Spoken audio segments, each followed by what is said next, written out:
একটা মহাকাব্যের প্রথম লাইন, এটা কি শুধুই একটা বাক্য, নাকি এর ভেতরেও লুকিয়ে থাকতে পারে মানব চরিত্রের এক গভীর গল্প? চলুন, গীতার প্রথম শ্লোকের এই বিশ্লেষণে আমরা খুঁজে বের করি কিভাবে একটা মাত্র প্রশ্ন দিয়েই একটা পুরো মহাকাব্যের মঞ্চ তৈরি হয়ে যায়। চলুন তাহলে এই রহস্যের গভীরে ঢোকা যাক। এই একটা লাইনের মধ্যে ঠিক কোন গল্পটা লুকিয়ে আছে? ব্যাপারটা কিন্তু বেশ মজার, অনেকটা গোয়েন্দা গল্পের মতো, যেখানে প্রত্যেকটা শব্দই এক একটা সূত্র। এই হলো সেই বিখ্যাত শ্লোকটা। এখান থেকেই শুরু হচ্ছে গীতা। রাজা ধৃতরাষ্ট্র তার সারথি সঞ্জয়কে একটা প্রশ্ন করছেন। বাইরে থেকে দেখতে গেলে খুব সাধারণ একটা প্রশ্ন, কিন্তু এর ভেতরেই লুকিয়ে আছে এক বিরাট মানসিক দ্বন্দ্বের গল্প। সহজ বাংলা এর মানেটা হল, হে সঞ্জয়, ধর্মক্ষেত্র কুরুক্ষেত্রে যুদ্ধ করার জন্য যারা জড়ো হয়েছে, সেই আমার পুত্ররা আর পাণ্ডুর পুত্ররা, ওরা কি করল? প্রশ্নটা শুনলে মনে হবে খুবই সহজ, তাই না? কিন্তু এর ভেতরে ব্যবহার করা শব্দগুলো, সেগুলো কিন্তু মোটেও সহজ নয়। আর ঠিক ওখানেই কিন্তু আমাদের আসল গল্পটা লুকিয়ে আছে। গল্পের প্রথম সূত্রটা কোথায় লুকিয়ে আছে জানেন? ওই যুদ্ধক্ষেত্রের নামে, কুরুক্ষেত্র। এটা শুধু একটা জায়গার নাম না, এর একটা বিশাল অর্থ আছে। চলুন দেখি এই নামটা কিভাবে পুরো ঘটনার মোড় ঘুরিয়ে দিচ্ছে। কুরুক্ষেত্রকে বলা হচ্ছে ধর্মক্ষেত্র, মানে ধর্মের ময়দান। এমন একটা জায়গা যেখানে ঠিক আর ভুলের বিচার হবে। তার মানে কি দাঁড়ালো?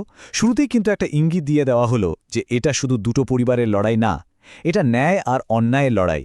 আর এই লড়াইয়ে শেষ পর্যন্ত ধর্মেরই জয় হবে। আর দেখুন কি অদ্ভুতভাবে এটা আমাদের নিজেদের জীবনের সাথেও মিলে যায়, তাই না? আমাদের সবার জীবনটাই তো এক একটা কুরুক্ষেত্র, যেখানে রোজ প্রতি মুহূর্তে আমাদের বিবেকের সাথে আমাদের ভুল ইচ্ছার একটা লড়াই চলছে। কোনটা বাঁচব আমরা, কোনটা ঠিক, কোনটা ভুল, এই যুদ্ধটা কিন্তু আমাদের সবার। এবার আসা যাক গল্পের সবথেকে জরুরি ক্লুতে। রাজা ধৃতরাষ্ট্রের বলা একটা মাত্র শব্দ, হ্যাঁ, মাত্র একটা শব্দ, যেটা বুঝিয়ে দেয় পুরো সমস্যাটার মূল কোথায়। এই দুটো শব্দের ব্যবহারটা একবার খেয়াল করুন।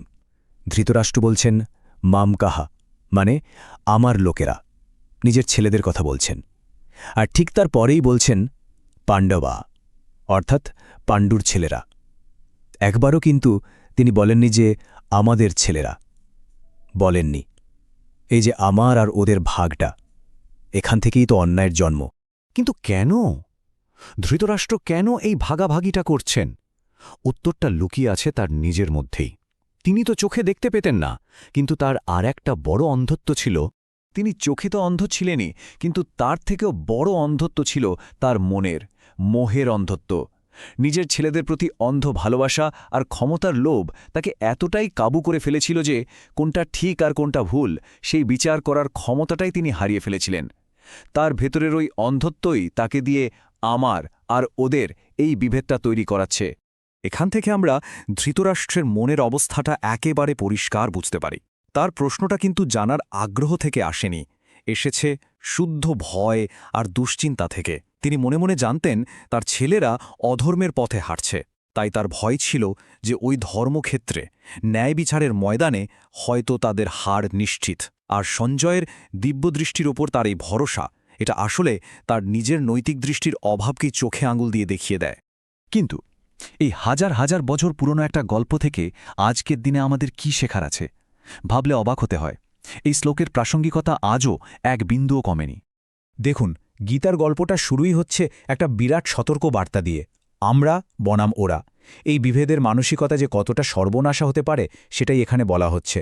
সেটা পরিবার হোক, কাজের জায়গা হোক, বা গোটা সমাজ, যেখানেই আমরা এই আমার লোক আর ওদের লোক এই ভাগাভাগিটা শুরু করি, সেখানেই কিন্তু ধ্বংসের শুরু হয়।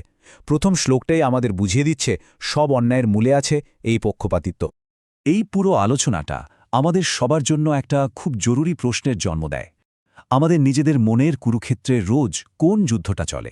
আমরা যেই জিনিসগুলোকে আমার বা মমকাহ বলে আঁকড়ে ধরে থাকি, সেগুলো কি আমাদের ন্যায় আর সত্যের পথ থেকে সরিয়ে দিচ্ছে? উত্তরটা কিন্তু আমাদের নিজেদেরই খুঁজতে হবে।